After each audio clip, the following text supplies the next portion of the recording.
The lost soldier. The galaxy had long forgotten humanity. Erased from the annals of history, the last remnants of the once proud human race were scattered across distant, forgotten worlds. Their great empire, a shining example of human resilience and intelligence, had fallen to the might of the Draxan Dominion centuries ago. The Draxans had annihilated humanity's military fleets, wiped out their homeworlds, and declared them extinct, or so they thought. Captain Elijah Carter had once been a symbol of humanity's strength and will. A brilliant strategist and fearless leader, he had commanded humanity's finest ships and led his people with honor and determination. But after the war had turned against them, after their fleets had been scattered, and after Earth itself had been lost to the Elijah found himself stranded on a remote world. Itreus was a barren rock, far from the center of galactic civilization, untouched by the rest of the galaxy's hustle and bustle. The storms that raged across its surface had become Elijah's only companions.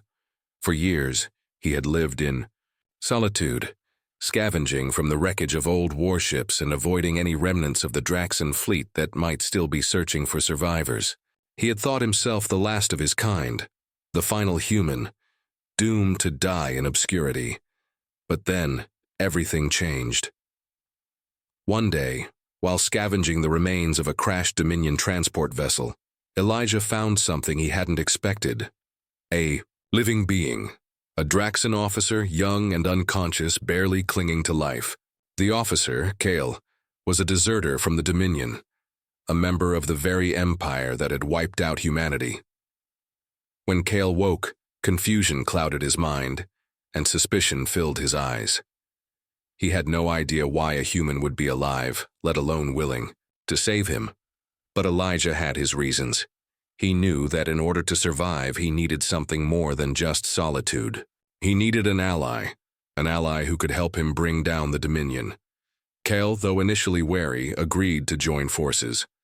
Both men knew that there was no turning back now. They would have to fight, not just for survival, but for revenge. Together, they would bring down the empire that had obliterated everything Elijah had ever known. But the road ahead would not be easy. The Dominion was vast, its reach nearly unlimited. Yet, Elijah had always been a man of calculated risks, and he knew that with the right strategy, even the mightiest empire could be toppled. The hidden weapon Kyle's revelations about the Dominion were staggering. The Draxan Empire, despite its overwhelming strength, had its secrets. One of those secrets was a hidden research facility buried deep beneath the surface of Itreus, a place once used by humanity before their fall. This facility, as Kale revealed, housed a weapon so powerful it could change the course of the war, and perhaps the fate of the galaxy. The weapon was called the Spectral Engine. It was a creation born from the mind of human scientists in the twilight days of the Terran Empire. The Spectral Engine had the ability to manipulate space-time itself, disrupting the very fabric of reality, disabling entire fleets, creating singularities, and even shifting the tides of battle with a single strike. It was humanity's greatest invention, and perhaps its final legacy. Together, Elijah and Kale ventured to the hidden facility. The path was treacherous, an underground labyrinth of tunnels and abandoned corridors. Yet, as they delved deeper into the facility, they found evidence of humanity's former greatness. Technology that had once been the pinnacle of scientific achievement was now decaying, gathering dust in a forgotten vault. Finally, in the heart of the facility, they found it, the Spectral Engine, dormant but intact. Elijah's heart raced as he activated the machine.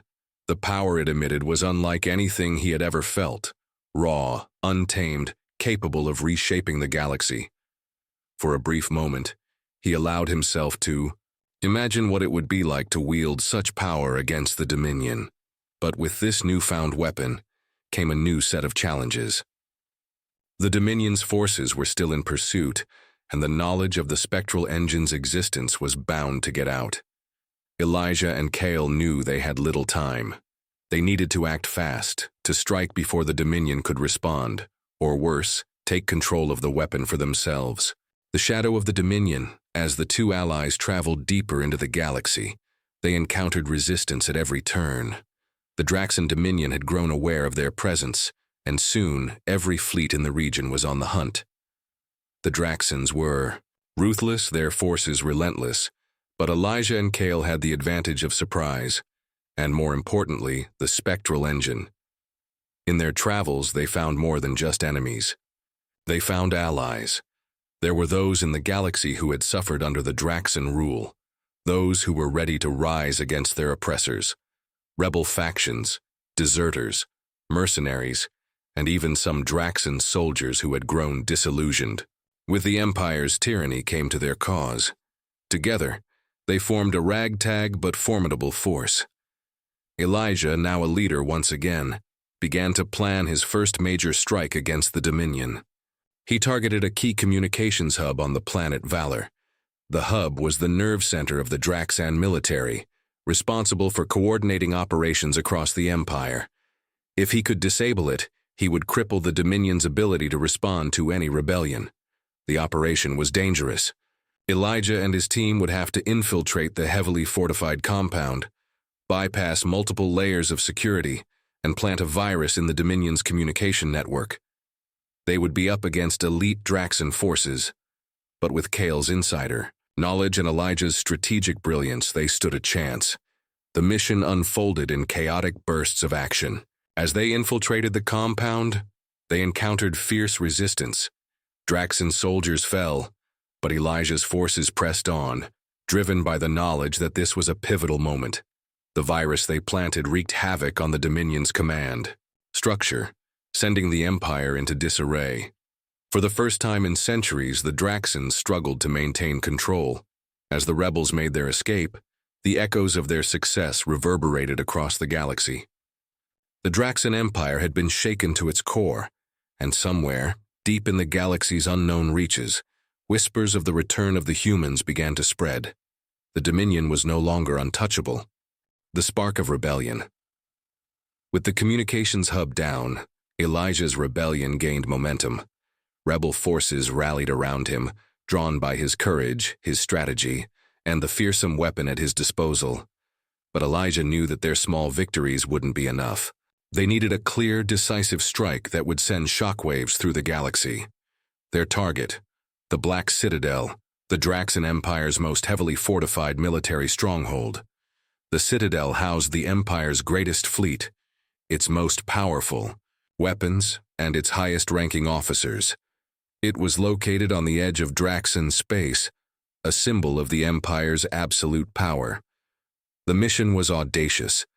Elijah's forces, now larger and more organized, would launch an all-out assault on the Citadel. They would have to infiltrate the stronghold, steal vital intelligence, and destroy key components of the Draxan war machine. This was more than just a raid. It was a declaration of war. But as Elijah prepared for the attack, he realized just how dire their situation had become. The Dominion was no longer underestimating them. Every fleet, every soldier, every ship they had was now being thrown at the rebels. The Draxans would stop at nothing to crush them.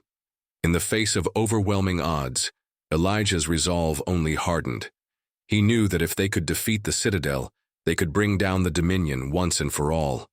But the cost would be great. As his forces made their way toward the Citadel, they knew this could be their final battle. The final assault. The battle for the Black Citadel was unlike any that had come before. The skies were filled with the debris of fallen ships, and the vacuum of space crackled with the energy of weapons unleashed. Elijah, leading the charge, knew that this was their only shot. If they failed, the rebellion would be crushed and the Dominion would reign for centuries more. But as the battle raged on, Elijah's forces began to see cracks in the Dominion's armor. The rebellion, fueled by desperation and a thirst for freedom, fought with a ferocity that the Draxans hadn't anticipated. Every blow struck against the Citadel was a blow struck for the freedom of the galaxy. Elijah and Kale infiltrated the Citadel itself, fighting through wave after wave of Draxan soldiers. As they made their way to the heart of the stronghold, the spectral engine hummed with power, ready to unleash its devastating potential. On the bridge of the Draxan flagship, Elijah confronted Emperor Zorath, the tyrant who had once believed his empire was invincible. Zorath had underestimated the human spirit, and now he would pay the price. With the spectral engine activated, Elijah unleashed a blast of unimaginable power that shook the very foundations of the citadel. The Draxan fleet faltered, its once imposing strength shattered. The end of the empire. The fall of the Black Citadel was the beginning of the end for the Draxan Dominion. With their greatest military stronghold destroyed, the empire crumbled. Elijah Carter, the forgotten human, had dealt the final blow. The galaxy had been forever changed, and the legacy of humanity was no longer one of extinction, but of defiance. As the galaxy began to rebuild, Elijah knew that the fight for freedom was far from over. But for the first time in centuries, humanity had a place in the stars once again. And the name Elijah Carter would be remembered, not as a soldier of a lost cause, but as the hero who shattered the galaxy's mightiest empire.